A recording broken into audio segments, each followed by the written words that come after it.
Good morning, and can I welcome everyone to this, the fourth meeting of the Standards, Procedure and Public Appointments Committee in 2025. I've received apologies from Ruth Maguire this morning, but can I welcome Rona Mackay, who is attending as committee substitute. Our first agenda item for the committee is a decision on taking matters subsequent to this morning in private. They are a discussion on the evidence that we are about to hear, a discussion on proposed code of conduct rule changes, and also a note by the clerks in relation to the Lobbying Scotland Act. Are members content to take that in private? Yes. Good. Our second item today is to take evidence on the committee effectiveness inquiry.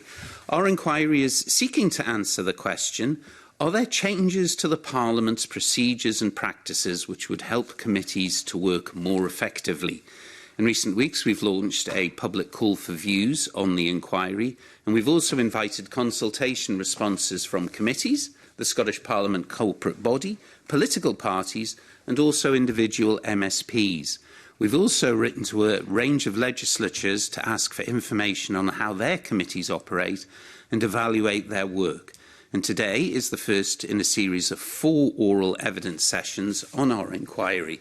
And we are this morning joined by the committee inquiry advisor, Dr. Daniel Bezek, who sits to my right. Today we're going to try and explore and answer this overarching question: how are committees viewed externally, and how do you evaluate their impact?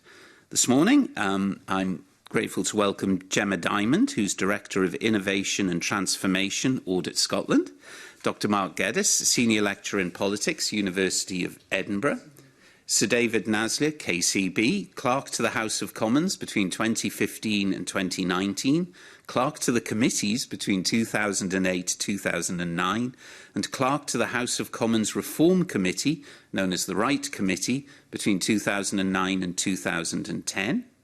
Brian Taylor, former political editor at BBC Scotland, but also a columnist in The Herald and long-time observer of this Parliament, and Professor Meg Russell, Director of the Constitution Unit at the University College London. This is a roundtable evidence session, and whilst there is the usual approach of questions from members to witness, we are trying to seek the opportunity for witnesses to discuss between themselves and have a more open and free-flowing evidence session than perhaps sometimes occurs in committees.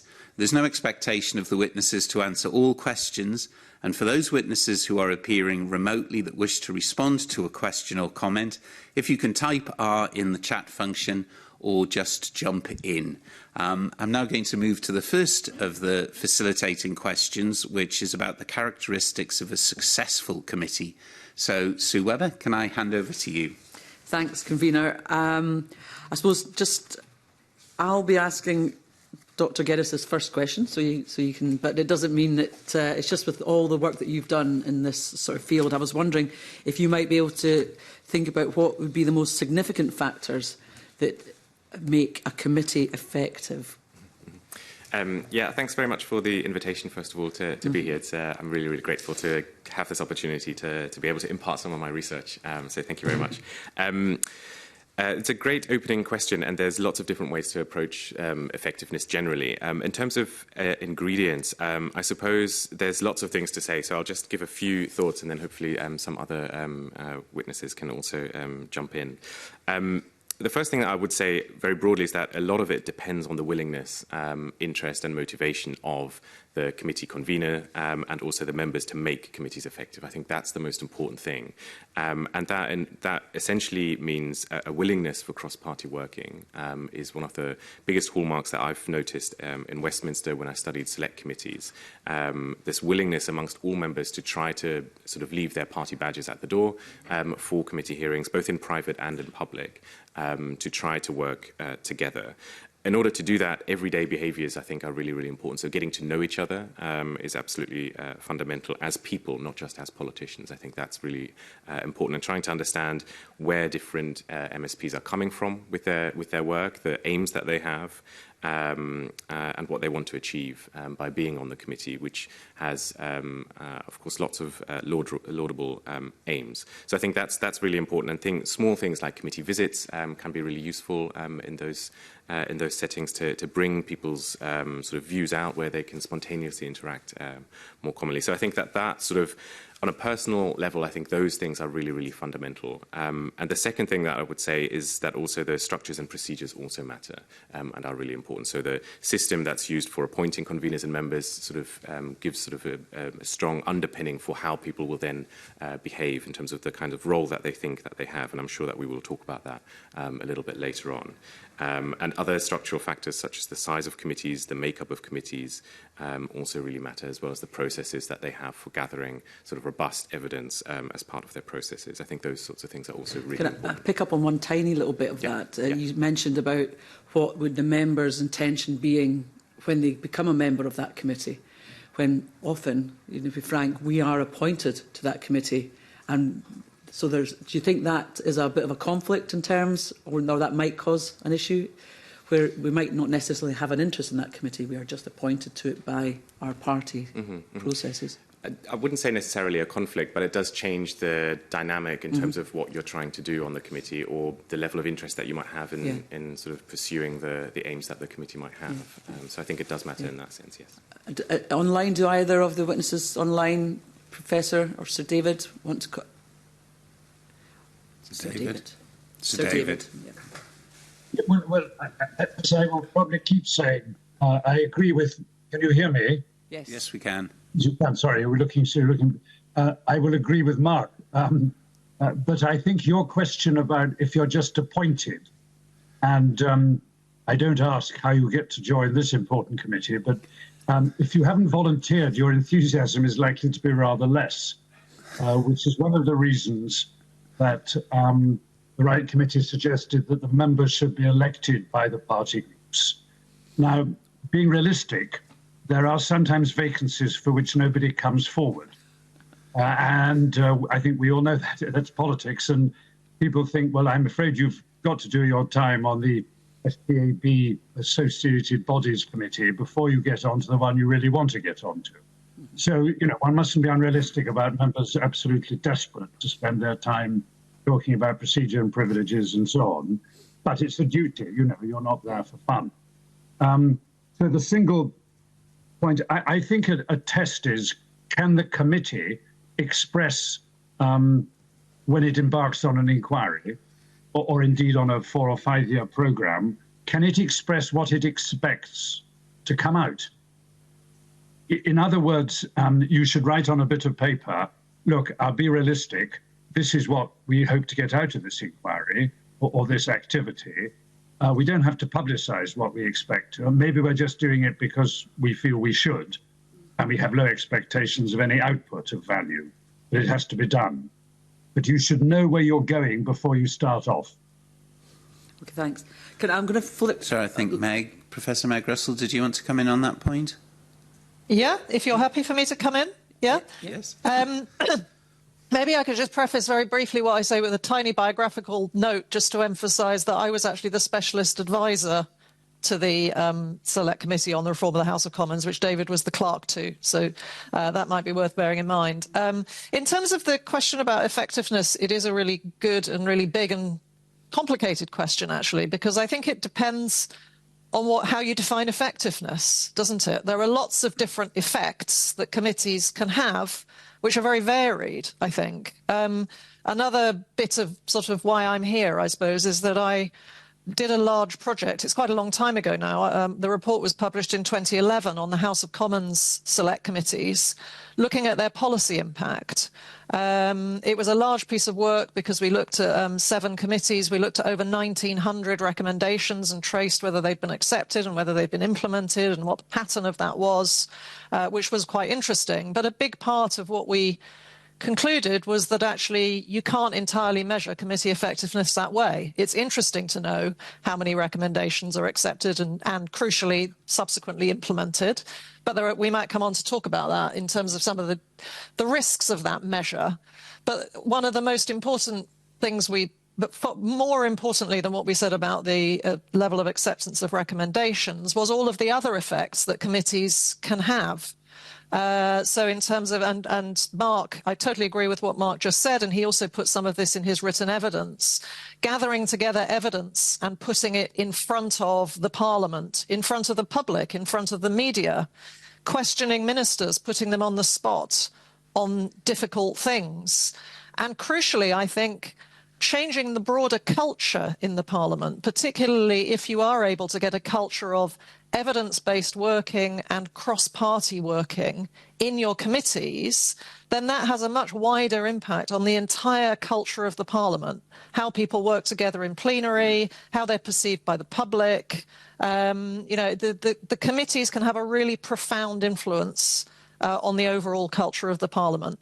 I also agree, as somebody who teaches comparative politics, that there are various attributes, and we might discuss them a bit more, which are commonly associated in the comparative literature with effective committees around their size, their permanence. One of the things I know you're interested in is shadowing government departments. Generally, the literature suggests that committees are most effective when they're matched up with the structure of government departments. And another thing that's emphasised that I know is on your agenda in the Scottish Parliament is low turnover. Having members who are there for a while, who get to know each other, get to know the subject, and so on. And then other things like resourcing, how you take evidence, lots of things associated in the literature with effectiveness. And I know we will pick those up. Brian, do you want to come in? Just briefly express my tiny apprehension at sitting here. I've interviewed most of you, and this is your chance for revenge. I think is one thing. That point that's made there about permanence is I think, a very good one. When a minister sits here, they do so all alone, totally solitary, except for the umpteen thousand civil servants that are behind them, able to give them advice and guidance. And if you are to counter that or question that, you require to develop a degree of expertise in your own right. I look back at the CSG report. It was chaired by Henry McLeish prior to the establishment of this Parliament. It talked about permanent committees, all-purpose committees combining Westminster Select and Standing, and it said this would enable members to develop an expertise in particular areas and to bring an informed view to the consideration of legislation and scrutiny of the executive. And I think you've done that relatively successfully with a degree of almost collective determination to get to the substance of the issue before you. I mean, basically, parliaments do three things. They legislate, they hold the governing executive to account, and the third one, perhaps the most important of all, they ventilate issues of concern to the people they serve. And I think the committee system has done that relatively well. Where it falls down is where it departs from the CSG principle of forming a permanent standing inquisitorial and questioning agenda with the governing executive and on behalf of the people. Just to say, for example, I don't suppose the Dundee University team will readily forget their appearance before the committee yesterday, and that was a job well done. And that was one of the things to follow up, is like one of the significant barriers to committee effectiveness. I think it was drawn out by yourselves, Sir David and Professor Russell, on the time pressures that we have. And I know there's, having been convener on Education Committee, and the legislation that's thrown at you that you need to accommodate, and then there's no space for that reactive work, which would include, for example, what happened in Dundee University.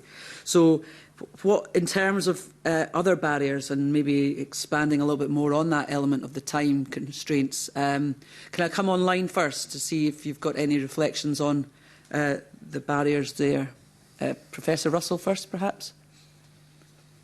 Sure. I mean, one thing that's the place that I know the most about is Westminster, notwithstanding my comparative experience. And I have to say, I know very little about the way that your committees work, so forgive me if I say anything that's naive in that regard. But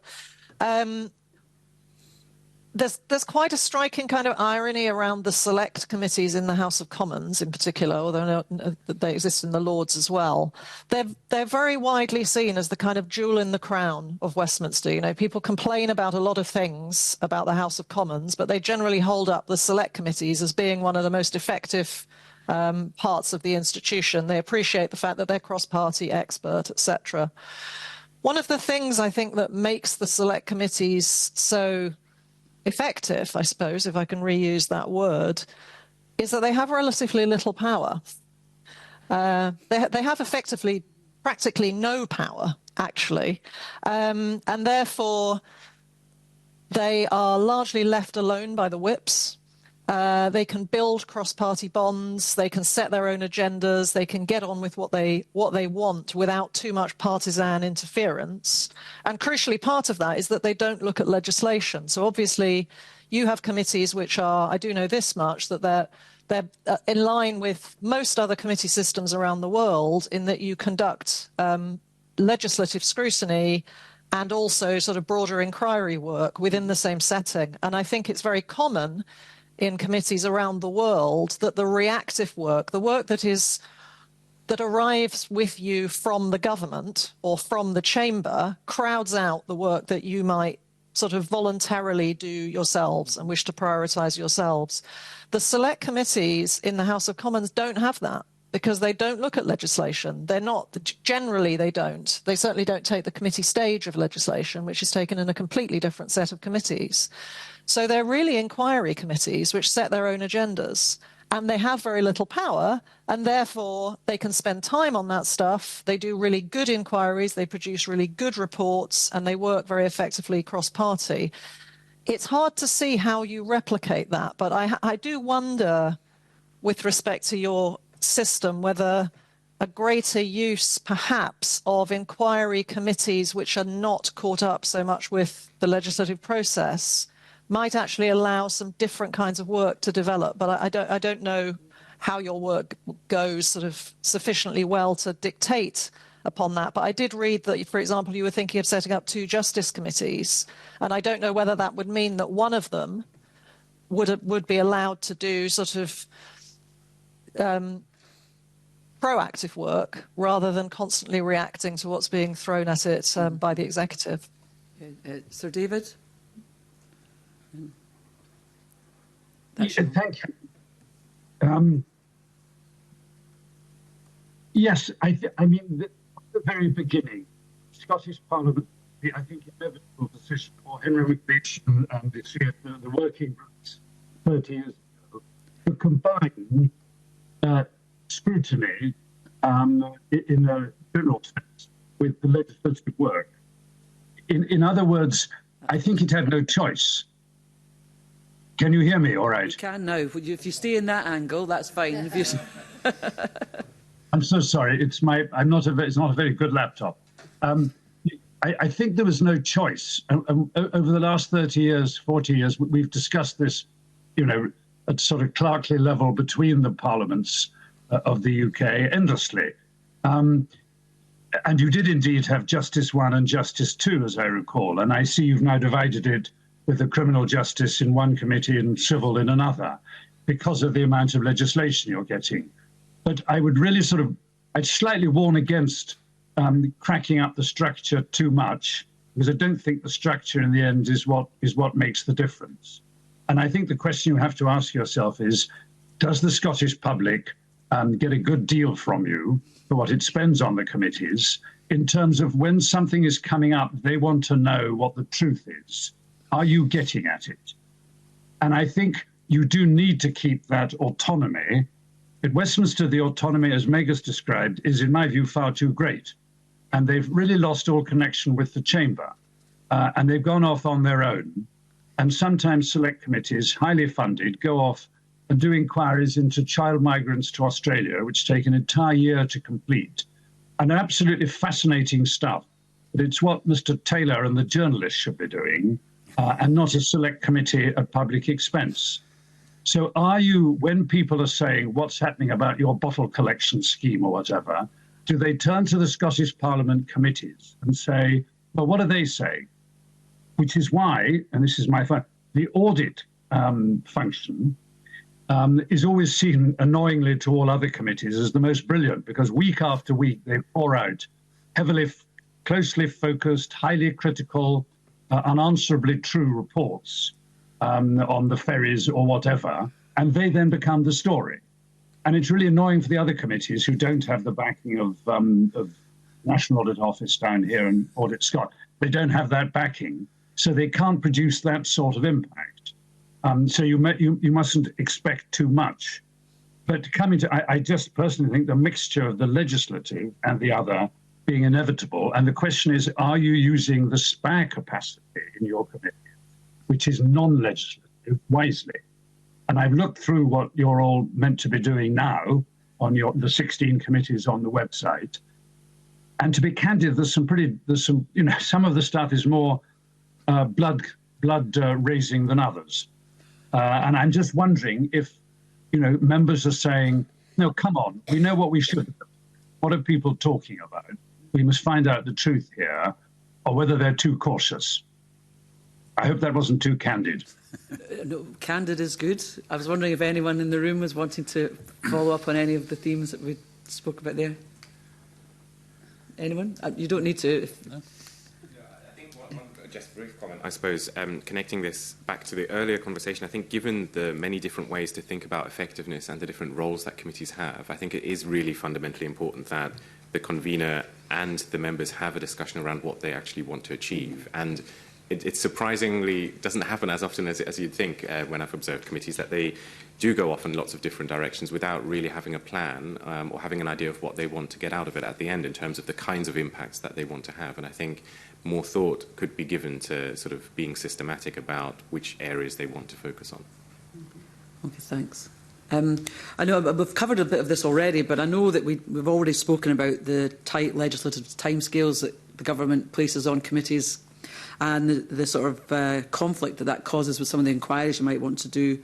And it may or may not impact on the quality of legislation. So these are global, we've said, and based on political trends. So I was wondering if there might be scope for I don't know how to say this. How could committees influence some of those challenges when where the stuff is thrown at us, and sometimes we just have to accept that that's what we have to look at, and addressing some of the things that are live issues that the public are expecting us to be talking about, and that might be part of the conflict and the lack of trust because we're out of touch because we're not dealing with what's that live issue going on right now. Does someone want to come in on that one? Brian, perhaps? Yeah, I mean, sometimes there is a role simply for ventilating the issue. You don't necessarily have to reach a detailed conclusion, as Sir David said, spend a year investigating some no doubt fascinating topic. But sometimes I think there might be a role, because there's no revising chamber here in Holyrood, the committees have to get it right the first time on legislation, and that is an enormous burden placed upon you. I think the pre-legislative scrutiny is done relatively well, although on occasion you can have a tendency to wheel in the usual suspects. Perhaps on occasion it would be better to get individual views as well. And I believe there's a beginning of the idea of post-legislative scrutiny being undertaken. And in that you could be tackling the very topic you're mentioning there, which is bringing up the concerns and anxieties of individual members of the public, of groups of the public, in order to see whether something is working well.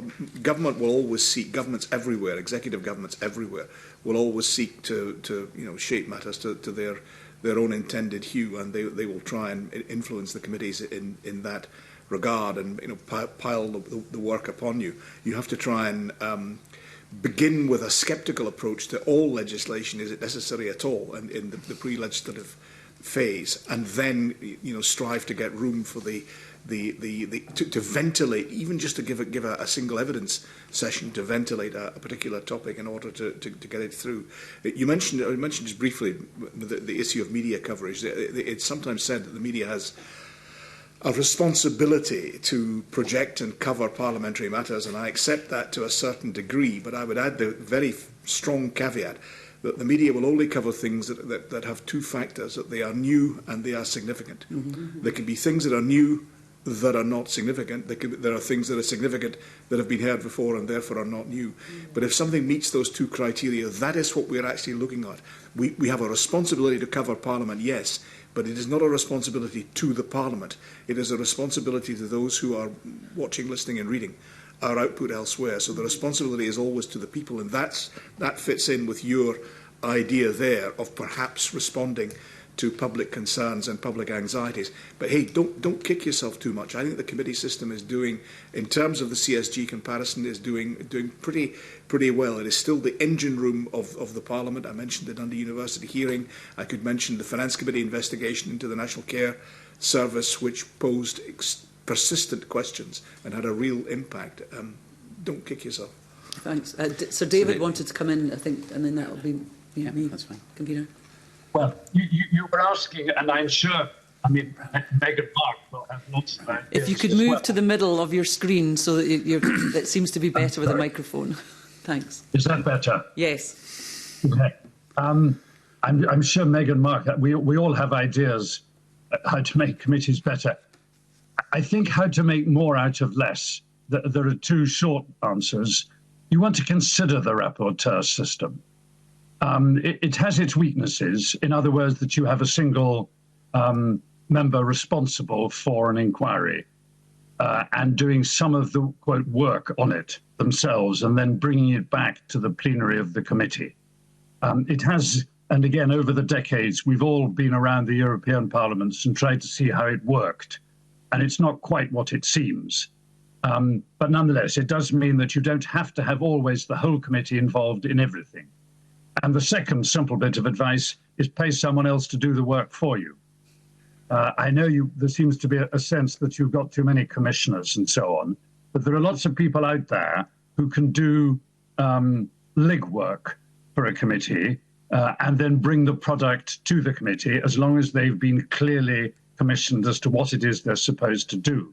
And of course, that involves money. And I don't know if the SPAP is awash with funds. Certainly, our House of Commons Commission wasn't. But that is one way you can make limited resources run a bit wider. Thanks. Convener? Thank you. Rona, I think you wanted to just come in. Thank you, Convener. Good morning, panel. I just wanted to, before we move on, just to wind back a wee bit to what we first started talking about, and that's committee structure and suitability of members, etc. So, as a Chief Whip of the Party of Government, it's my responsibility to place people onto committees. So it was just to say that generally, and where possible, that's done in a way where you take into account the members' background, interest, suitability. It does have its problems because I totally agree with Sir David, who said there are some committees that people don't really want to be on, but they have to be, they have to be populated. Our system works in the D'Hondt system, which means that the largest party, that's the committee structure in terms of the number of members. We have a finite member of backbenchers, generally, and in our party that's about 34. And most of those members are on 2 or 3 committees a week, and we only sit for 3 days. So we also have a packed legislative schedule, which doesn't leave much time for some of the things that you've suggested. Professor Russell, you talked about the Justice Committee. So we do have 2 Justice Committees. I sit on one of them. We have a Criminal Justice Committee and a Civil Justice Committee, Civil Justice and Equalities, which is working well. But, where possible, the logistics are quite difficult just to get the perfect mix of committee structure and members. I always try to get a gender balance on a committee where possible, because I think that's really important. But it sometimes just simply isn't possible. So I just wanted to point out those things, and I know that my colleagues will agree with me. It's not just relating to my party; it's to all parties, and we have a much smaller pool of people that can populate committees and do the work which we really want to do. We much prefer to do a lot more post-legislative scrutiny and pre-scrutiny. But time just doesn't, and time and numbers just doesn't really allow. Thank you. Thank you, Rona. I want to move on, I suppose, to the next stage, which is the expectation and whose expectation of committees should we pay attention to. So I really wanted to start with what is the academic understanding and what is the actual academic knowledge about effective committees, the effectiveness of committees, and the members on it? Or is this a sort of iterative area of study where we've made reference to some very substantial reports in the past that have looked at lots of different committees? How well do we understand the questions that we're asking? If I come to you, Professor Meg Russell, first. Sure, that's a very good question, and Academics do their best, but I'm not sure it's ever possible to completely understand these things. I mean, as I say, I have expertise of a sort of broad comparative kind and then quite detailed expertise about Westminster. And I suppose I would say that what I read in the comparative literature is often actually a bit wrong about Westminster, because when you know a place well, some of the generalizations that you read in the literature don't fit very well. And legislatures generally they're all very different. You know, I'm aware from what was just said, you know, I'm obviously aware when I talk about things that the Westminster Parliament does well, they don't necessarily translate into a different Parliament, particularly a much smaller Parliament. You know, one of the things which is quite striking about Westminster, the House of Commons, is just how big it is.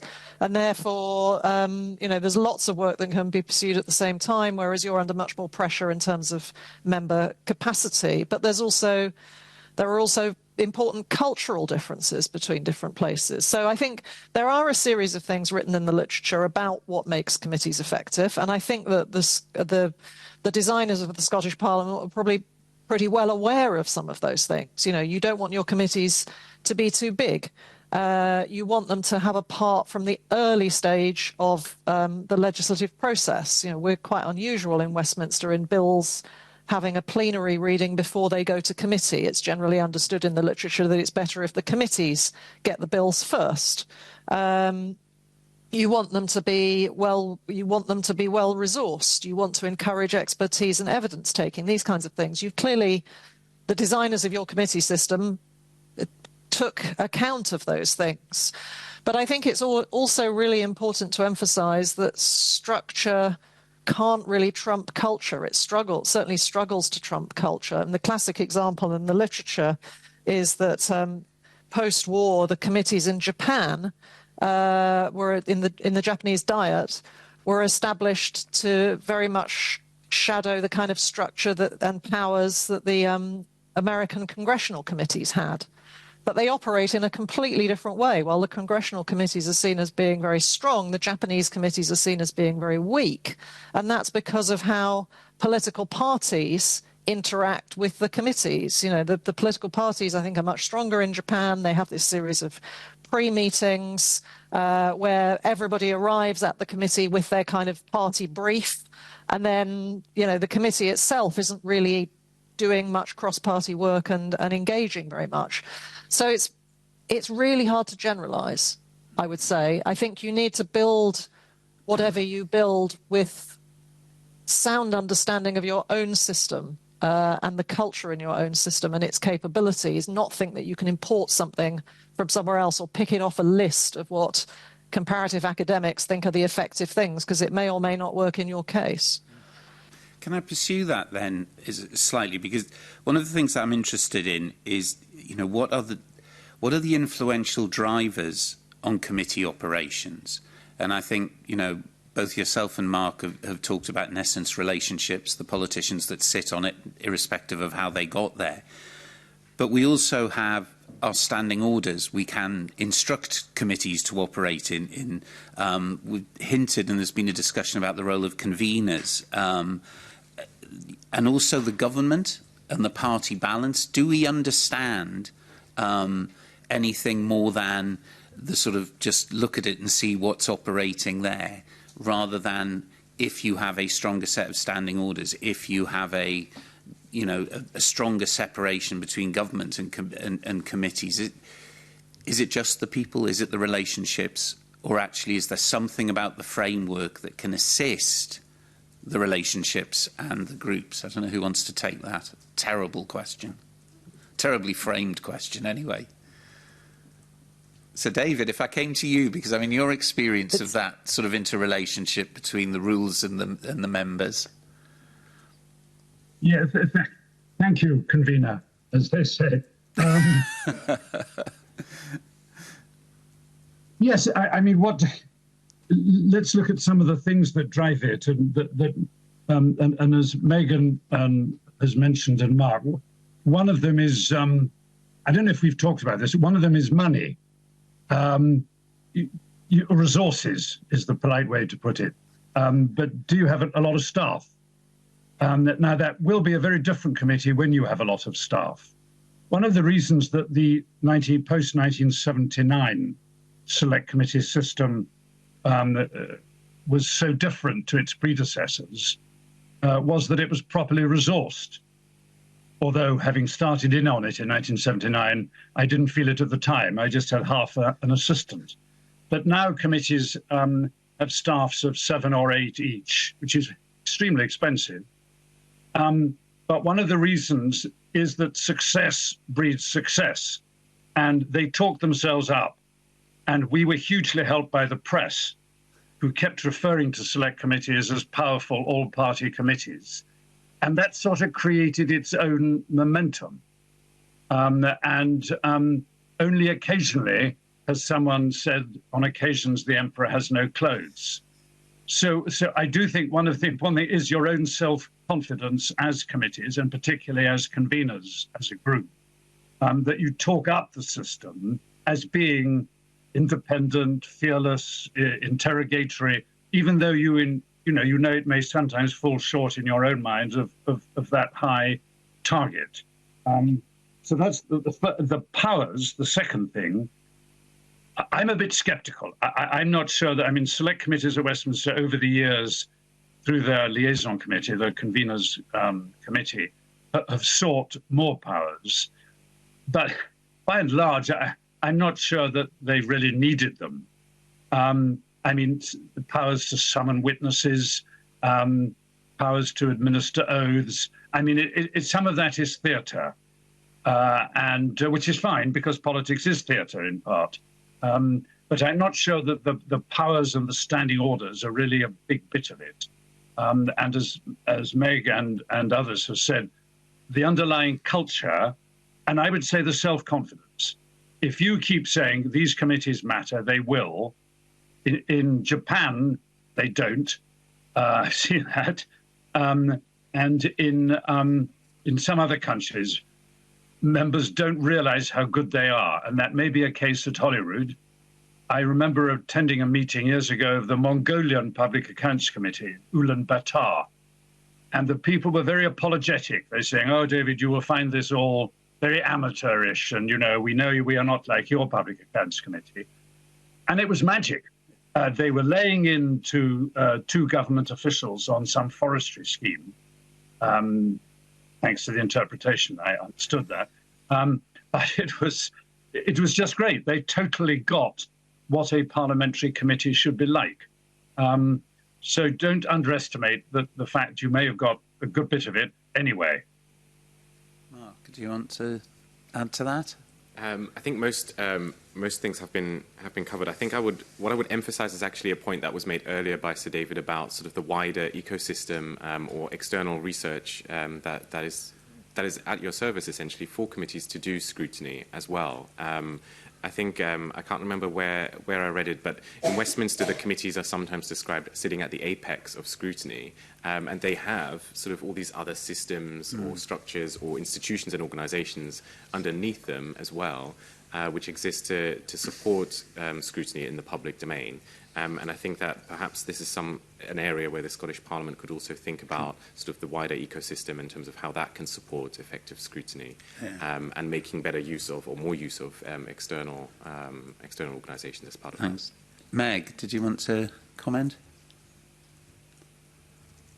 Yeah, I was just struck when David was talking about public attitudes to the committees and how things become self-reinforcing, that I think a really big, a really important part of that at Westminster is the conception that these are very non-partisan, cross-party bodies.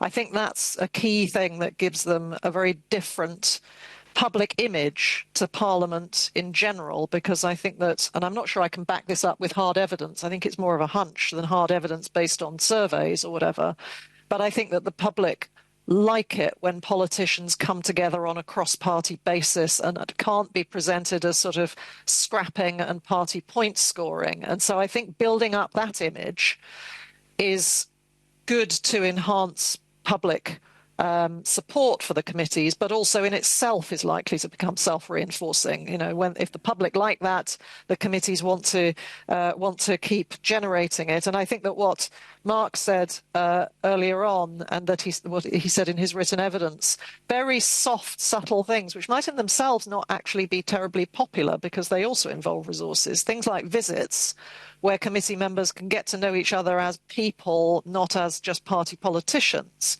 can actually be very important to reinforcing that, I think. And it relates to the stuff that I was talking about as well, about doing things where you are powerless.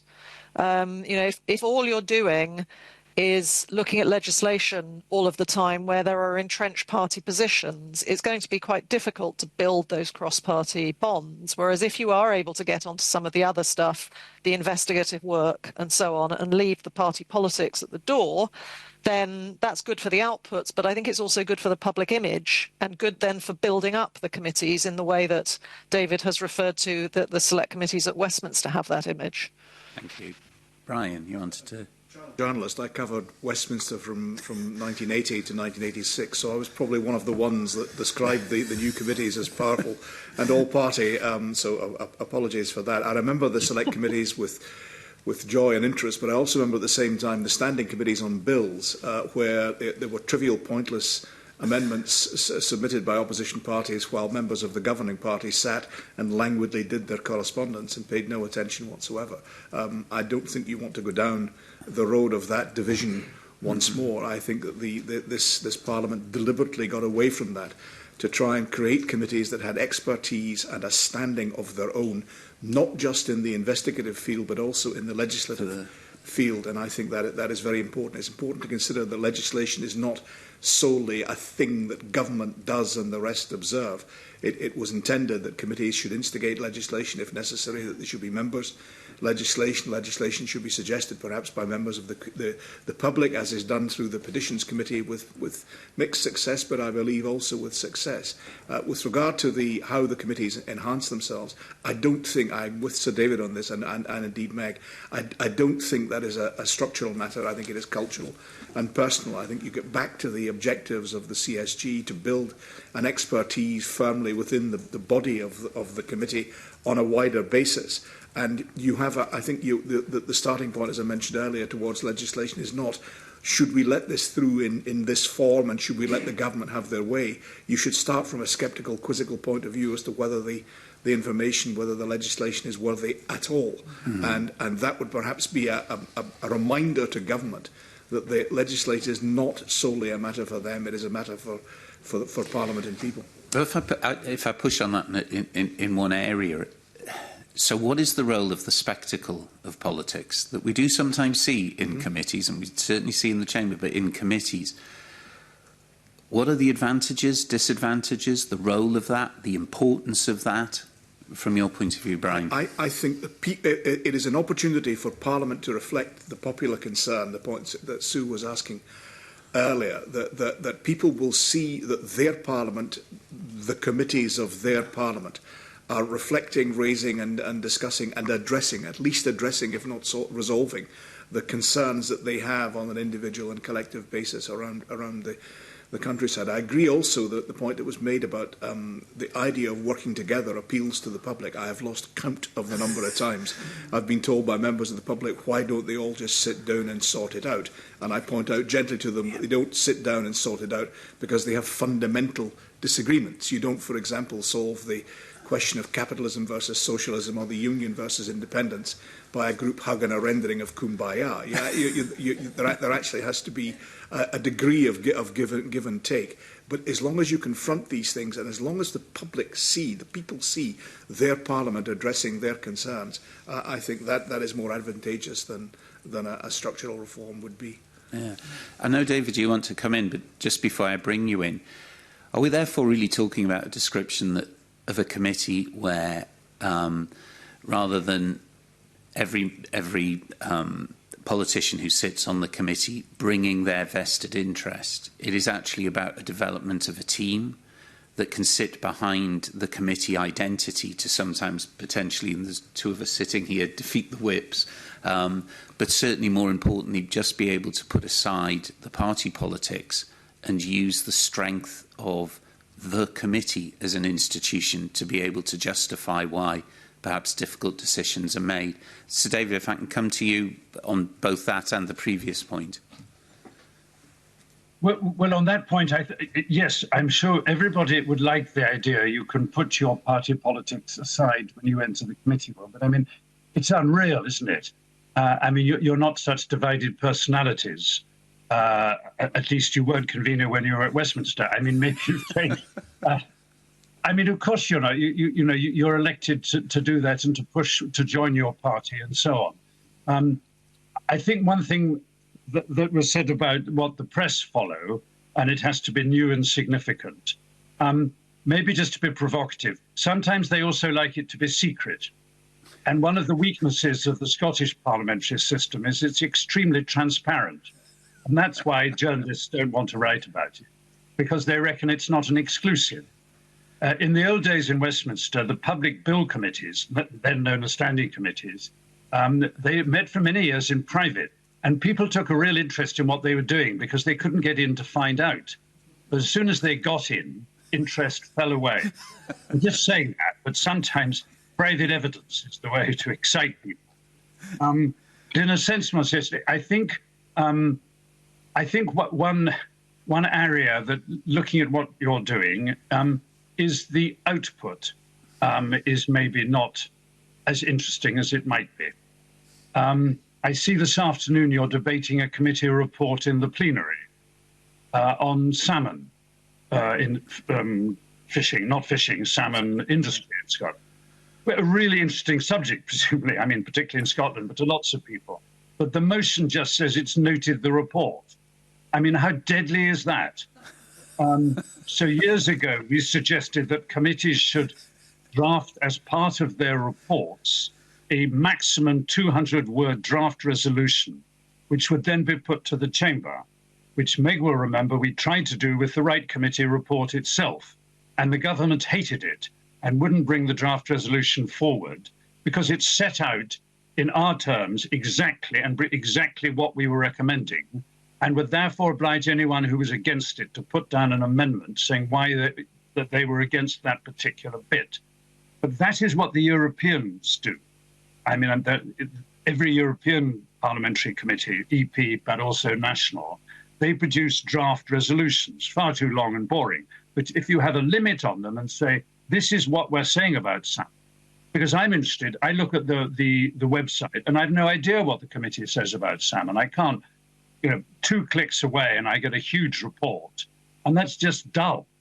So one of the reasons, and this, sorry, very long, one of the ways that you get members to begin to be happy to put aside their some of their party affiliations and working together, as Mark says, visits is great, of course, but it's difficult to justify in itself, but is that they enjoy the work they're doing.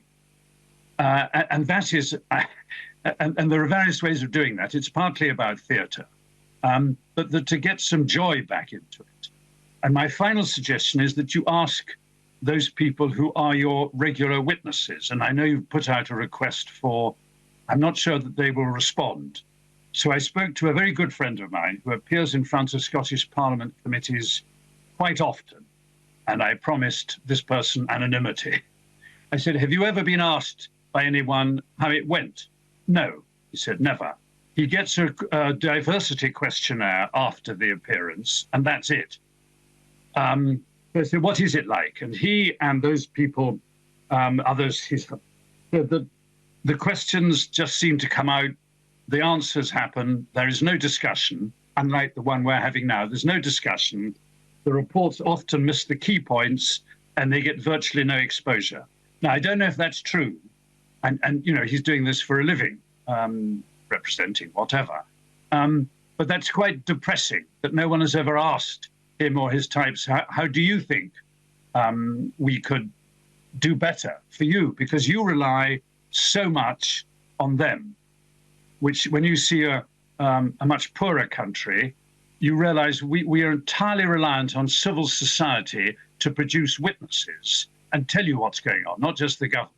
You need all the institutes of this and the trade unions and people coming to you. So that they are not just your clients, they must be treated as your partners in a common enterprise in which they play an important role. I think you can I was going to say to Sir David, you can reassure your friend that probably questions are already in the post to him. I'm going to do that thing as I'm convener and I'm speaking, so I'm going to remind myself and conscious of time.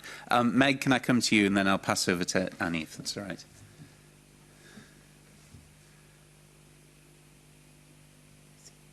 Yeah, very quickly, and I'm taking us back, I'm sorry, to a conversation that was happening a few minutes ago because it's rather moved on, but you were talking about leaving party politics at the door and whether that's realistic and so on. And it just occurred to me it might be useful to throw in a term which is a very nice term, I think, which came from an academic called David Arter, who was based at Scottish University. He coined this term, wrote an article about committee cohesion.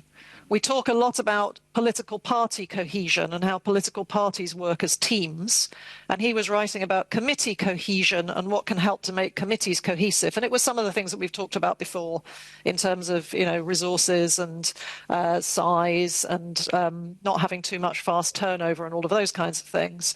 But I quite like this idea that on the one hand, you have party cohesion and on the other hand, you have committee cohesion. Some people in the literature have presented committees and parties as being kind of in opposition to each other, that you have these two possible forms of organisation, either the parties or the committees.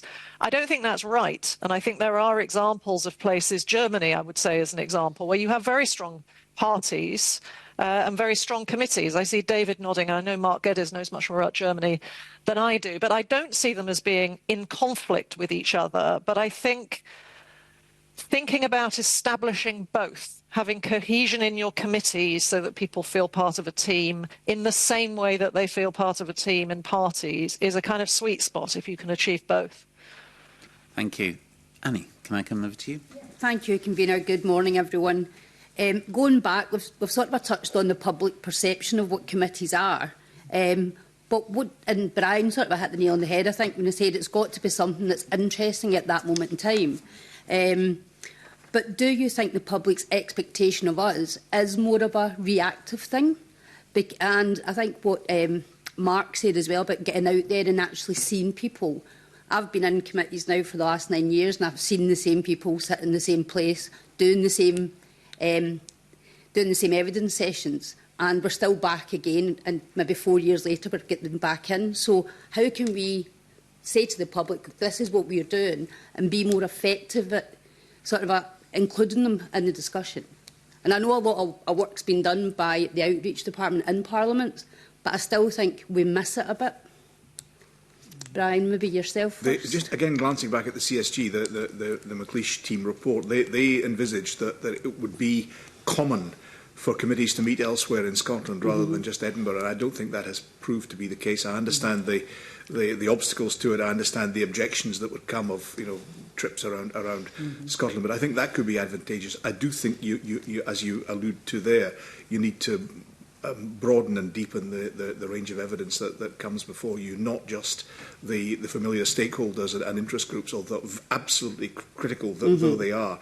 On the question of rapporteurs was mentioned earlier. Again, I was looking back at the CSG on that. They left it kind of open. They said they concluded that standing orders should be left sufficiently broad to allow but not compel these, but talked about the idea of there being rapporteurs that could engage on an expert basis with the stakeholders and the groups in that occasion in an effort to gain consensus prior to the inquiry taking place. So that is again also something that could be undertaken. I think the committee cohesion point is an excellent one. That's exactly what is required. Is it to be seen as a parliamentary role? I know it's impossible to leave partisan politics at the door. It's not realistic in complete time, but it is an objective to be aimed at, perhaps, and I think the idea of committee cohesion is a good one. As to what the public expect, I think they are still slightly baffled and bemused by the parliamentary system generally and by the committee system in particular. But the more people have engagement with it, I always find that they welcome it. They arrive apprehensive and they leave perhaps not with Sir David's sense of joy. It'd be rather difficult to, the Standards, Procedures and Public Appointments Committee inquiry into committee effectiveness. It doesn't just resonate joy, does it? It doesn't sing joy. But I absolutely take the point that forgive me, convener, but it does. Joy is in my heart. But it is a very good point that if you have committee cohesiveness, if you have a determination to reach a collective view perhaps in as much consensus as possible with as many stakeholders and members of the public as possible, then that in itself is a joyous endeavour. Thanks, Sir David. Do you want to come in, Sir David? Oh, there. Yeah, thank you. You mentioned outreach, which is terribly important. I'm always nervous. I'm nervous about the phrase by now. It tends to be Parliament trying to shout at the public, telling them what it's doing and what it believes and what it's done and so on. I think the more successful approach is in-reach, which is not a word, and I've asked outreach experts what the word is giving the public, and the smaller the country, the easier this should be, a chance to tell you what they want you to do, and what they want out of it. And that is possible. And I think your Petitions Committee, and I have to say also the Westminster Petitions Committee, but I think your Petitions Committee does that. I mean, I see it's doing an inquiry into the delays in the dualling of the A9. Well, I mean, that is an issue of presumably massive importance to people in Scotland, and indeed people like me who travel up there.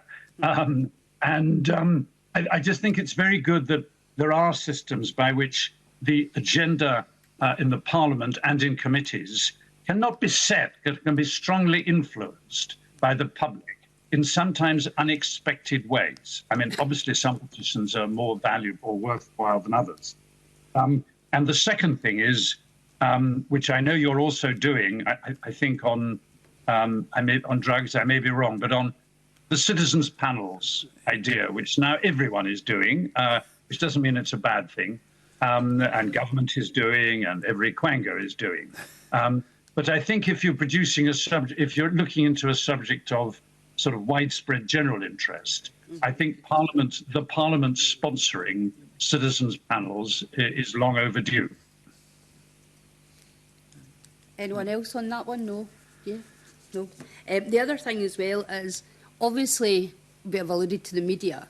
How do we as committee structures in here actually encourage the media to come and actually sit and see what we're doing? How do we use social media better?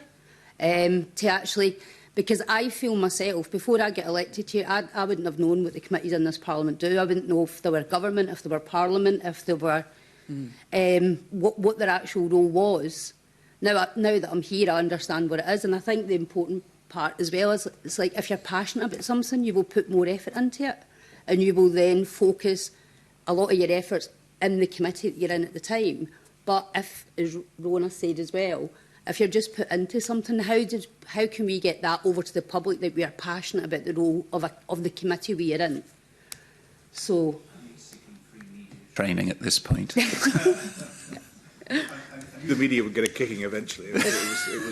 It was inevitable. How do you get more media coverage? How do you be interesting? Have something to say. Yeah. But once again, new and significant. But I do take the point about the public having an interest and taking an interest in the committees. In my experience from the very early days, stakeholders in Scotland felt they had to go through some sort of conduit and sideway, and I said, just phone the clerk.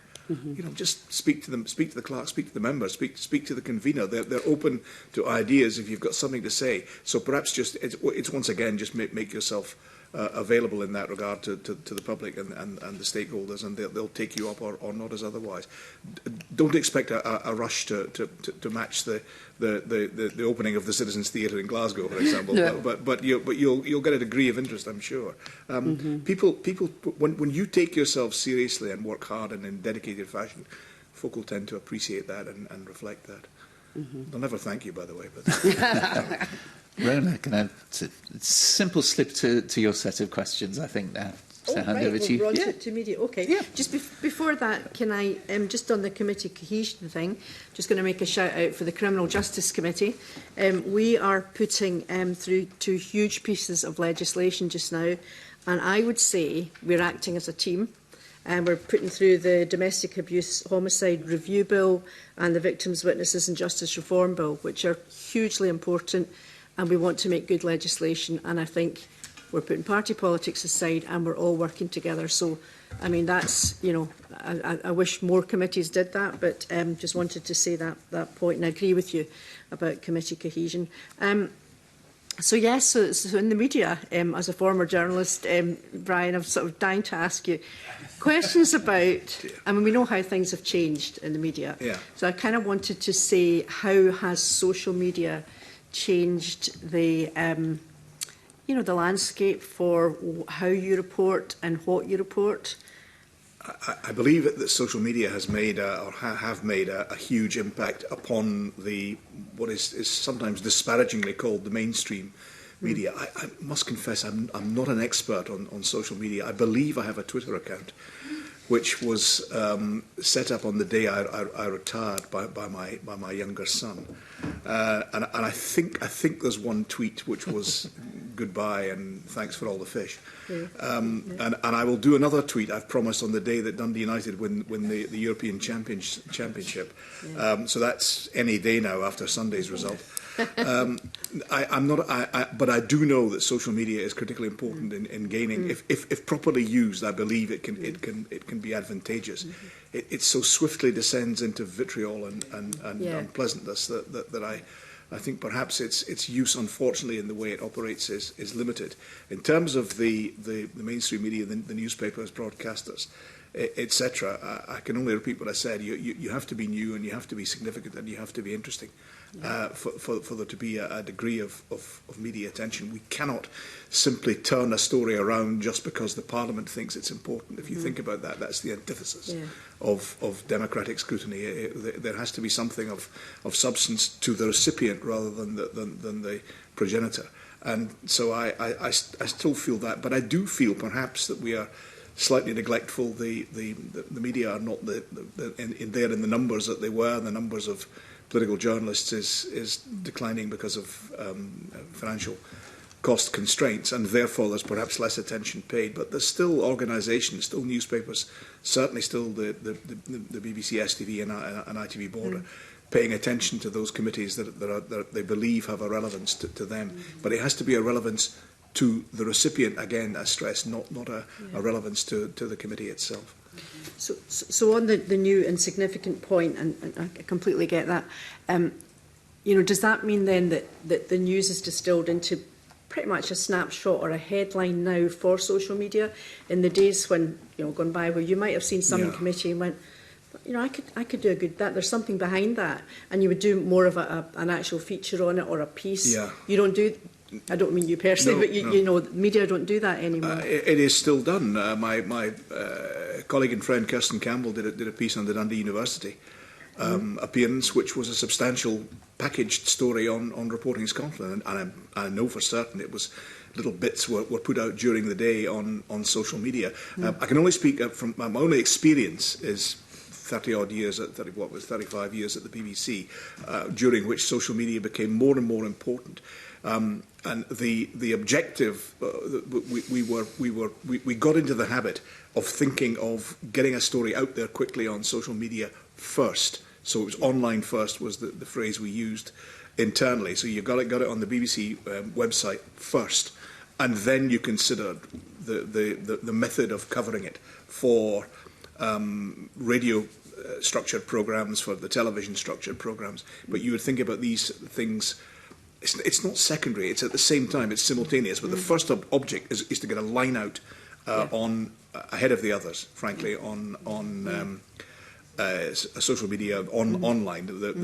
What is now, you know, the website in the case of the BBC, rather than other forms, but other forms as well. As I stress, I'm not a great expert on the use of social media, and that I tend to eschew it altogether. But there we are.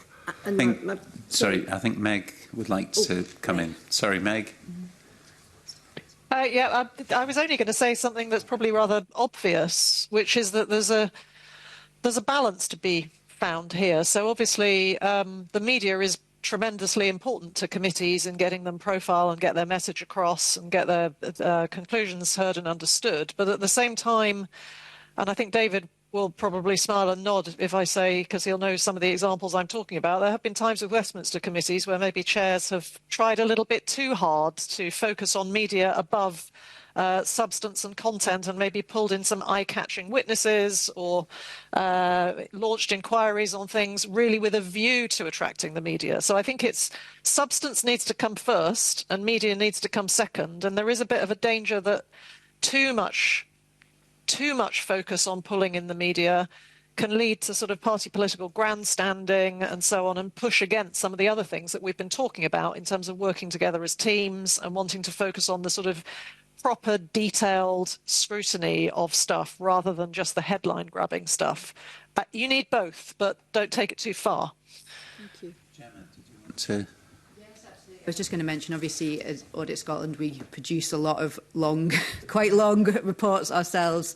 We have recently put ourselves a page count that we're not allowed to go along. But I think we are now kind of increasingly realistic about the number of people that will read a report from start to finish. That will be some of our stakeholders who've got a real interest, but a lot will not actually go beyond the first page of the key messages, or actually just not open the report at all. So for us, it's we've got a brilliant comms team in terms of thinking, well, how can we then get those messages out to the wider stakeholders and to the public? So thinking about how can we use social media, we use much more kind of bite-sized interviews, we use animations, little videos, because kind of people will watch about 5 seconds of those animations and then scroll on past. So I think you have to be realistic in terms of how much actually people will engage. But I think what it does force you to do is to be really clear about the messages you're trying to get over, because you've got 5 seconds to get somebody's attention. So essentially what you need to be there really clear is very quickly boiling it down to what are you trying to say, what's the key message, what do you want people to know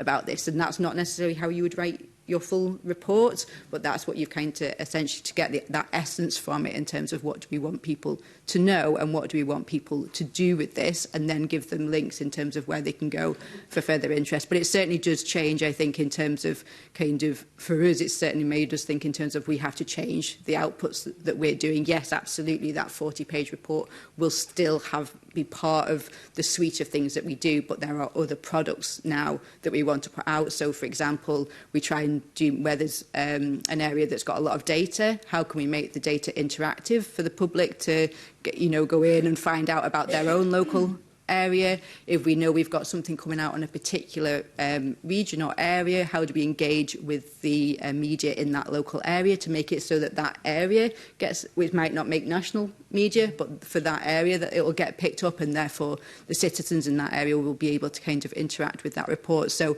it's widening thinking, I think, in terms of the traditional way of doing things doesn't now suit the way that people consume media and interact. Brian, you wanted to come in. Can I just add, before I invite you back in, should we be looking at media coverage then in respect of effectiveness of the committee? The only point I was going to make was that Meg makes an excellent point about the changing nature of the media. You can consider how you attract the media coverage using them as a conduit, but of course in the current system you can go directly through your own methods of publication and getting out to the public that way.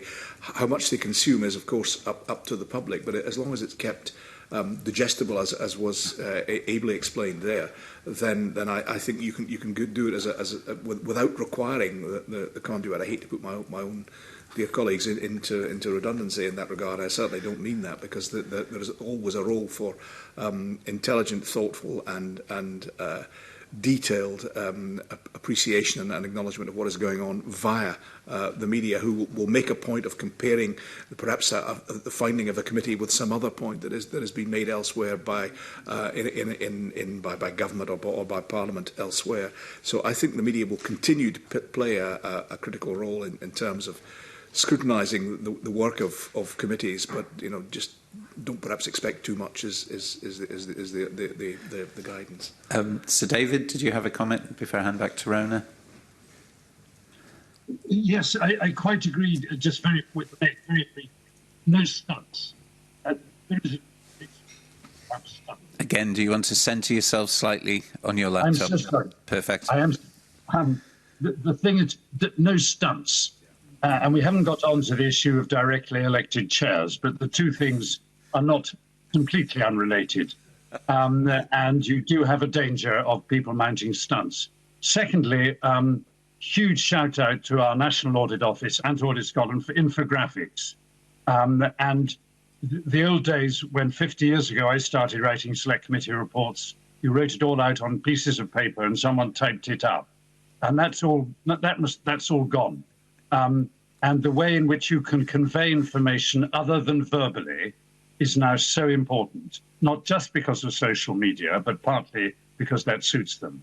And I think the audit people have sort of led the way in very, very clear infographics. And if the SP doesn't have an infographics advisory officer or whatever, it should get one.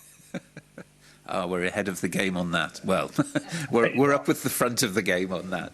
Joe, did you want to come in? Sorry, Brendan. I've been hoping that someone would raise the directly elected chairs. I think you almost said it earlier, Sir David, and I think potentially when we're talking about how the committees get increased self-confidence, higher levels of esteem, potentially that, and perhaps paired with financial payment for convenerships. Currently our conveners do hugely hard work and get no financial reward for that. So I wonder if you think that those two things which happen at Westminster do help the committee structures there have that increased esteem in the eyes of the public and the media. Well, shall I start on that? Obviously, Meg and I have history on this from the Right Committee. Look, I was sceptical about the idea of the directly elected chairs. Back in 97, 98, the McLeish group and all, I don't think it's breaking a confidence to say their original proposition for Holyrood was that the chairs would be nominated by the Bureau, which seemed to me, and I was part of the UK input of this, and a very bad idea indeed. I was convinced that the best thing for a committee is to choose its own chair, its own convener, because then you trust them. And you know who they are, they're one of you, and you've decided, and you will support them, having voted for them. That may be naive, but that had struck me in 20 years working on committees as having been the fact.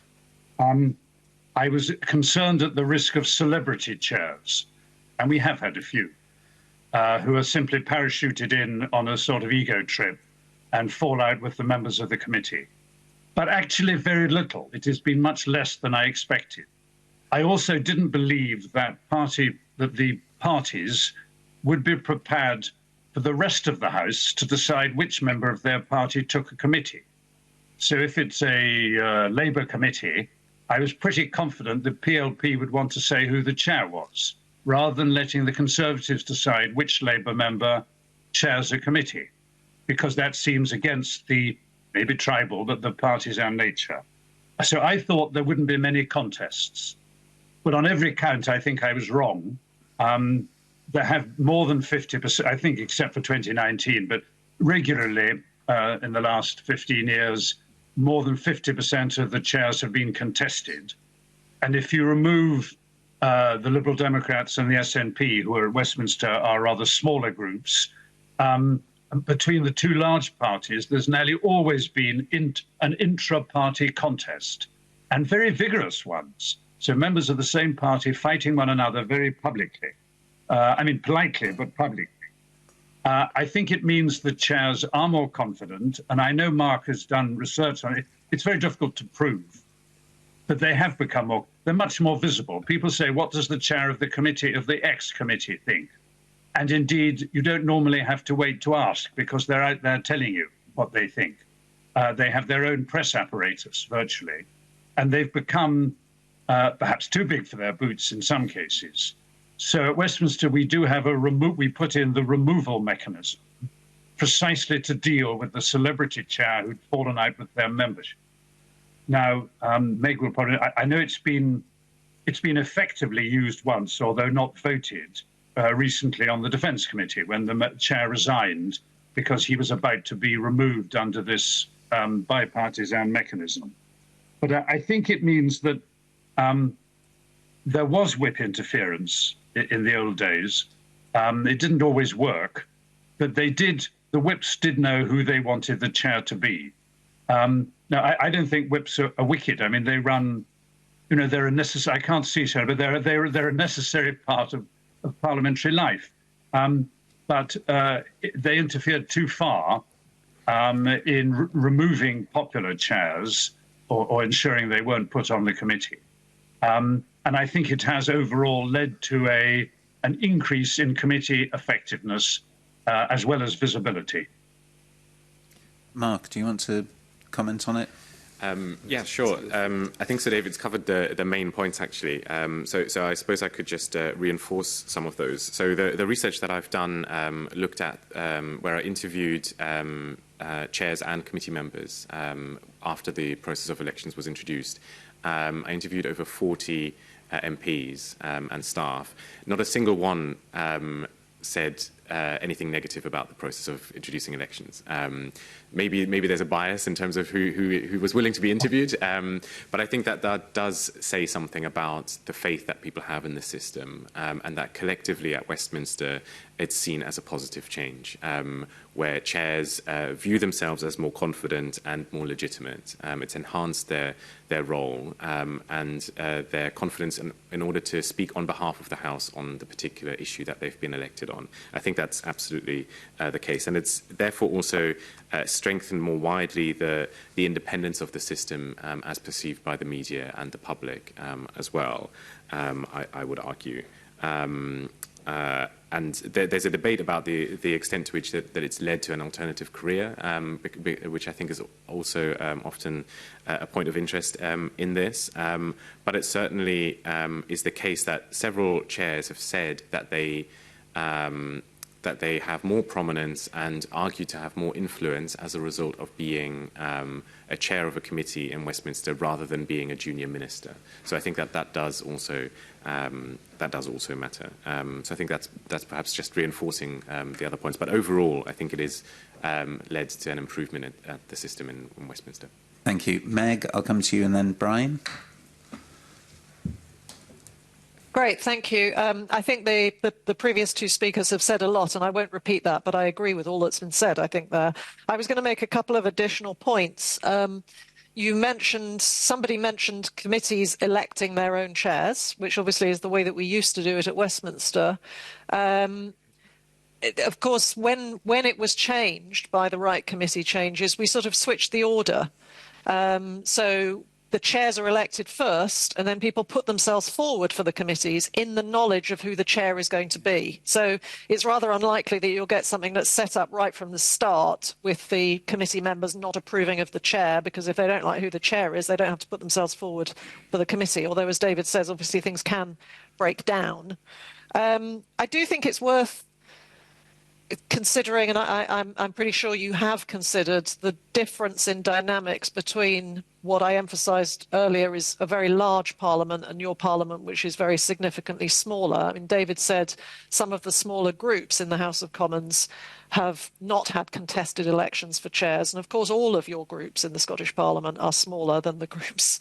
I mean, the main party groups are smaller than the groups at Westminster. So I think there is a greater chance that you have uncontested elections. And there is always the opportunity, in a sort of worst case scenario, I suppose, for there to be a kind of whip stitch up where the whips go round and say, well, right, you're standing and you're not standing. And it's hard. This is, again, an example of how culture and structure kind of butt up against each other, and it's difficult for structure to trump culture, because if that's the way the parties want to do it, it's difficult for anybody to stop them. But I would say that at the very least, having elected chairs, and I think all of the things that have been said about, accountability to the whole chamber, feeling a sense of legitimacy, feeling you're representing the whole parliament through having gone through a whole parliament election, I think is really important. And at the end of the day, if there's sufficient unhappiness inside a party about the person who the whips have encouraged to put themselves forward, then somebody else will put themselves forward and maybe they will be elected. So even if it doesn't happen very often, I think as a kind of check on the power of the whips and the parties to control everything, it's a very valuable thing. But it might not work in the Scottish Parliament quite as it does at Westminster due to size questions. Thank you. Brian. Up on that latter point that Meg made there, I think that there are advantages to elected conveners. They would enhance the status of the convenership and thence the status of the committee. They would perhaps reduce party power to some extent and also perhaps governmental power to some extent, although I would think there are limits to that given the desires and demands of parties and governments to control matters. The slight concern I have is that if you have an elected convener with enhanced status, it might set that individual at a degree of remoteness from the remainder of the committee and might counteract the desire for committee cohesion. But I believe that could be got round by on the part of the conveners and the committee, the personal and cohesive links being sustained. I would just be concerned very slightly that you have the star performers that Sir David talks about, and perhaps therefore the cohesion of the committee is reduced thereby. But with that caveat, I think it could be an idea well worth looking at. Does the concept of flipping the selection, if you do conveners first and then draw on the committee, do you think that answers that challenge that you put there, Brian, or do you think it's... Bow to Meg's knowledge with regard to the way it works in the Commons, I'm not sure that would make all that much of a difference, because the point that she also makes about the relatively few numbers that are available in the Scottish Parliament means that the opportunity to pick and choose is perhaps much more limited. Thanks. Sir David, did you want to come back, and then I'll hand over to Joe for the last part? Yes, and I know we're running short of time. Or again, can I ask you to centre yourself on your excellent laptop? The alternative career question that we haven't, which you raised and we didn't answer. I do think that the payment of chairs is actually quite an important symbol. Gwyneth Dunwoody and everyone we speak of, it tends to be dead, but dear Gwyneth said that she was so annoyed by it, she thought of it as a tip. Although it was quite a large tip. But we knew what she meant, that they were still being paid less than the most junior undersecretary in a department. They were, I think, going to be rising towards a Minister of State, but not quite. Does it mean they have that they refuse ministerial office? No. This is one of the oddities. I lost 2 successive chairs from Defence to be Ministers of State, deeply upset both times. Chris Mullin became an undersecretary at the Department of the Environment from having been chairman of the committee. It loathed that so much, he came back and got himself appointed to the chair of another committee. So they'll still, members are human, they'll come and go, and it's difficult to turn down a ministerial job. But I do think it has become not an alternative career. I think that is the wrong way of thinking of it now. I think it's part of a general career in politics, includes a spell as a select committee chair, and there's no disgrace in then going back into being a Secretary of State or a Minister of State and then coming out again. And most of the examples I can think of are still alive, so I have to be careful. But as so few people watch this programme, we can think of Mr. Tugendhat, whose career, and I'm sure he won't mind my using him as an example, you know, he goes perfectly comfortably between being a representative of backbenchers and then being a minister and then being not being a front bencher. And I think there are more and more members like that. And I think that's what would happen also in a smaller jurisdiction. Thank you. Joe. Okay, thanks very much for that. That's really helpful. So the kind of last area I was wanting to focus on was the impact of scrutiny and audit work. So we've touched on it a couple of times already. So I guess Jim would maybe let you start off, just giving us Audit Scotland's experience of evaluation work and start the discussion on audit scrutiny? Yeah, absolutely. You're right. I think a lot of really relevant themes have already come up today. Essentially, what we wanted to do is we knew we had part understanding of what happened as a result of our work from different data sets, but we didn't have a holistic view of what that looked like, and we didn't know what we didn't know either. I think when we started, we were clear actually that we needed to be clearer on a definition what impact was. So, for example, some people talked about what happened in the media, our attendance at Parliament, committees, that kind of thing. Some people were talking about were our recommendations implemented, and the third part of that, though, is then, but what's the bigger change that happens as a result of our work? And we were clear that actually we needed to measure all of those, and some of that is much easier than others to do. So, for example, our kind of media activity, we can very easily get download numbers into activity. We can very easily get that. We did quite a lot of work in terms of our recommendations and how we could systematically follow those up.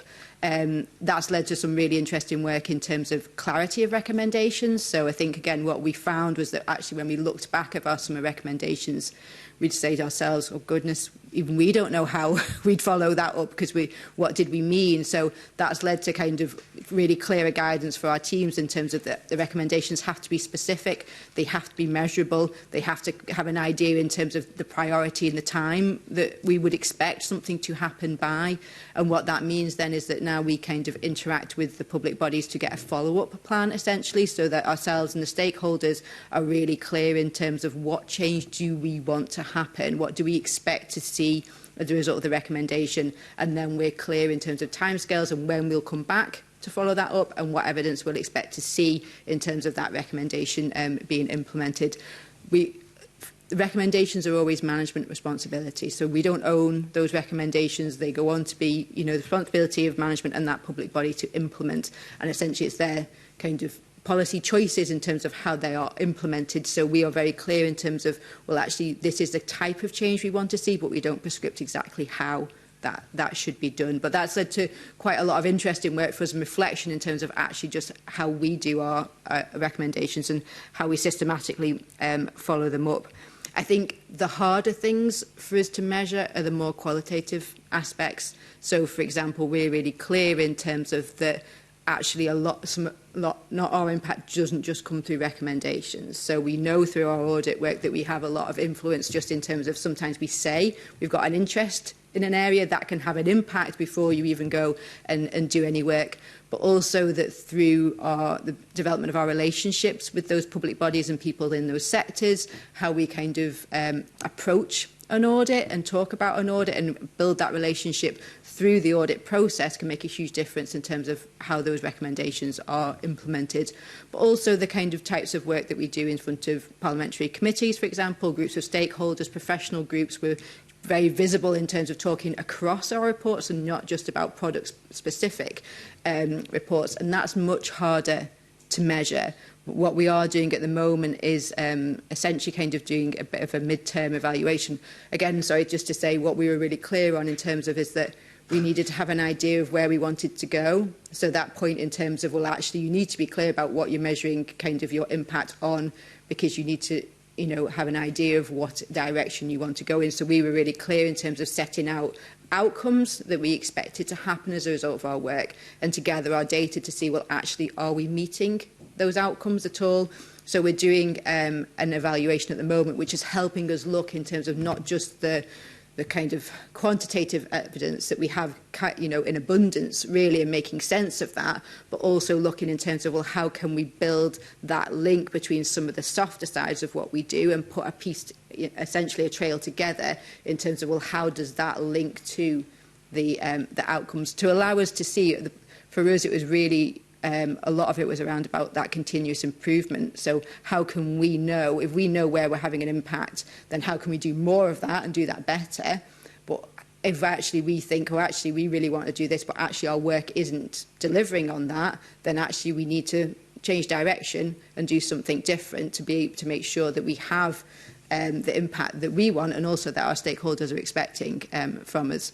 So it's a bit of it's quite a journey to go through, and we're absolutely not there on it, but it has been really illuminating in terms of kind of, I suppose, where to place the emphasis on your work, and yeah, how small changes actually can make a big difference as well. So just before bring Brian in, because earlier Brian touched briefly on post-legislative scrutiny, so I wonder if you could give us just your thoughts on how some of what you've learned as Audit Scotland might help the Parliament do some of that, and then Brian obviously raised it briefly. So I suppose, yeah, I think for us, again, it kind of comes back to us being clear about what it is that we're looking at and what it is that we want to achieve. So what did we expect to happen, essentially, as a result of this, and how can you start to then build that evidence case in terms of, well, what does that look like? And over what timeframes would you expect to see change? And for, you know, a lot of the recommendations that we make, particularly around about public service reform and bodies working together, we know they're not quick fixes. And again, kind of what we can kind of see in terms of the implementation of our recommendations, we can start to now see the speed at which change is starting to happen, which things are what bodies can implement quite quickly and quite easily, and which actually take you know, a number of years for change to start to happen. And so what, again, we're trying to be clear on is, well, OK, we wouldn't expect to see the final product in 18 months' time, but what would we expect to see in terms of the start of that journey towards change? So I think that's an important thing in terms of just sometimes expectations of how quickly change can happen, and what are the markers along the way to allow you to see, well, what is progress happening, and is that good progress? Tiny thing to mention, from my experience as a journalist covering politics over umpteen decades, we in the media and politicians generally tend to move on rather too rapidly to the next caravanserai on the route, while the public are still sitting behind, baffled and bemused by what has just taken place, and are anxious and concerned about what has just taken place and need that explained to them and need that expanded upon them. The public are right, the media and the politicians are wrong. They are right to take things slowly and to take a cool, calm souk with regard to these matters. And that's where I think post-legislative scrutiny could have an advantage. I understand that the work programme is already hugely demanding, and this is a suggestion for yet another element, but I believe it's being done by some of the committees already. It could be asking how the proposal that went through the committee in the first stage has worked. Has it worked as intended, or are there negative and damaging consequences? Is there something that needs to be looked at again? And again, once again, that's made more critical by the absence of a revising chamber. In the absence of that post-legislative scrutiny, it is left to valuable organisations, such as Audit Scotland, to take sometimes a fairly sharp and harsh look, rightly harsh look, at some of the mechanisms of government. It's perhaps something where committees could have a role as well. I guess one of the questions, if the committees of the Scottish Parliament do more of that, there's a concern about fatigue in terms of witnesses. You're going back to people who've, you've gone through the legislation, and then you go back, and whether there's a concern. Meg, have you got any thoughts around? I'm not sure if I've got any thoughts on that. I do have some thoughts a little bit around this area. Certainly in terms of committee follow-up, I mean, exactly as Brian said with respect to the media, I think committees, this was one of the flaws that we pointed to in the committees at Westminster, although that was a long time ago, and I'm not sure how much they've improved things since, is the tendency to do an inquiry, put out recommendations, and then just move on to the next thing and move on to the next thing, and never go back and evaluate the success of that inquiry and how it's going. So I think that's one thing. And obviously what Gemma was saying was very valuable, and there are quite a lot of parallels. But I think I would want to draw the distinction between two different things. One is follow-up and the success of your recommendations. Obviously, you make recommendations. Have they been picked up? And that's something that some time, ideally, within the resource constraints, should be spent on. But not seeing that as the measure of your success. Because, as I said right at the beginning, committees do an awful lot of other things aside from making recommendations. So checking whether your recommendations have been followed up and what's happened is a good thing, but the measure of success of committees goes much wider than whether recommendations have been implemented or not. Yeah. Anybody else looking to? Excellent. Wow. Oh, David. Yes, Sir David, sorry. Yes, I think the weakness, excuse me, the weakness with post-legislative scrutiny is that it is legislative, as if all that mattered was legislation. And I think the most successful committees, when they've looked at a subject, their recommendations and conclusions are often misconceived, out of date, will rapidly be dismissed by government as something that's already being dealt with. But the problem doesn't go away. And I think of the Health Committee at Westminster, which has a wonderful record. It looked at obesity years ago. Its recommendations were disregarded to some extent, but year after year, they do return to the subject. And gradually, I don't think we're getting less obese. But it wasn't legislation that's going to help very much. Some legislation, but to keep coming back. If you think a subject is worth looking into now, it is worth coming back to regularly, even if all the membership of the committee has changed. And that is the problem, of course, is the new membership says, what's all this about? And isn't interested. So I think there's a slight danger in post-legislative scrutiny is that you're just looking at legislation. I think you'll find that some people who return to committees in different sessions find still the same questions hanging in front of that committee that's been viewed previously. I am slightly conscious of time, but I do want to finish just by asking for a sort of snapshot around one word that we've talked around but hasn't actually been spoken out loud today, which is the concept of trust. And where that should lie and which way it should go. So I will gently look around the panel to give you a couple of seconds to consider that. And maybe if I can come to you first, Meg, trust. How does it lie? Where does it lie? And how should committees respond and maybe stand up to that requirement? That is a very big question. That's why I left it till the end.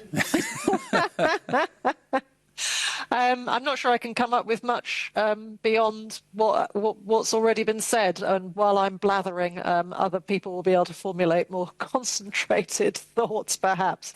I think that this is maybe connected to some of the points that we've raised. The idea of elected conveners who have the authority of the Parliament, not just their political party, might be an enhancement to public trust. Committees that present themselves as serious and focused on detail and important issues, and not on political point scoring or sort of jumping on bandwagons to get publicity, hopefully gain trust. I don't know. I'm sorry. I feel very unprepared for this question. It's a very tough one. No, well, I'm not going to apologise for the toughness of the question. Should thoughts come to you afterwards, please come back. Brian, if I can come to you. I would make a comparison with the work and endeavours that I tried to do within the BBC, for whom trust is a declared objective. Mm-hmm. And the way I think that we tried to secure trust with the public was to ensure that they were always on their side. And I mean that literally, a question of standpoint. Where are you standing? So when you are covering, and I mentioned this to some extent earlier, when you're covering a parliamentary or political event, you should not ask the question, why does this matter to X party or Y government? You should be asking yourself, why does it matter to the people to whom I am broadcasting? And as long as you are asking yourself and you are trying to answer the question, this is important to you, listen for a wee second, here's why it is important to you.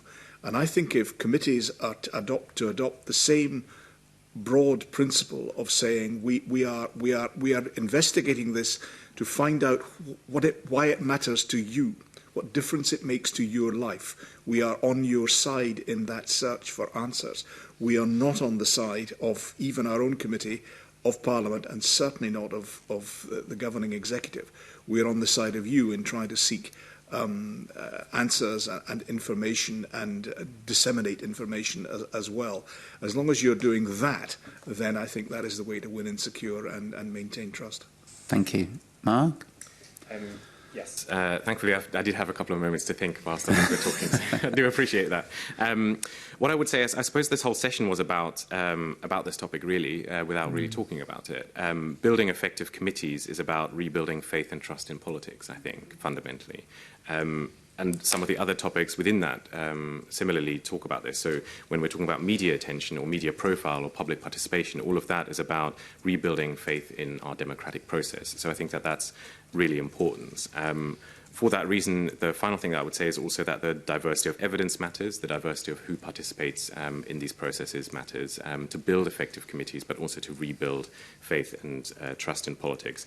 And that's also why I think the diversity of the committees themselves, which I think we touched on earlier, is also really important, because the diversity of committees themselves, in terms of the members, ensure that decisions are made more effectively, but also more legitimately in the eyes of the public. And I think that will help to rebuild trust as well. So I think that there's lots of different dimensions that we've spoken about, which are indirectly about trust.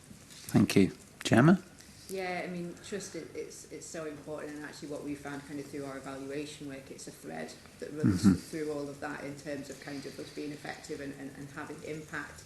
I think for us it kind of runs through the importance we put on building relationships, both with the kind of public bodies and our stakeholders, in terms of being able to build that trust, being clear about kind of, I suppose, our role, our independence, our role in gathering evidence, but also being relevant, so that when we are looking at an area, we're clear in terms of that it's relevant to the stakeholders in terms of the scope that we're looking at, who we are listening to, and who we're speaking to about that, so that people through our processes have trust that we are gathering the right evidence from the right people and coming to the right conclusions and presenting that in the right way that will make the change that is required.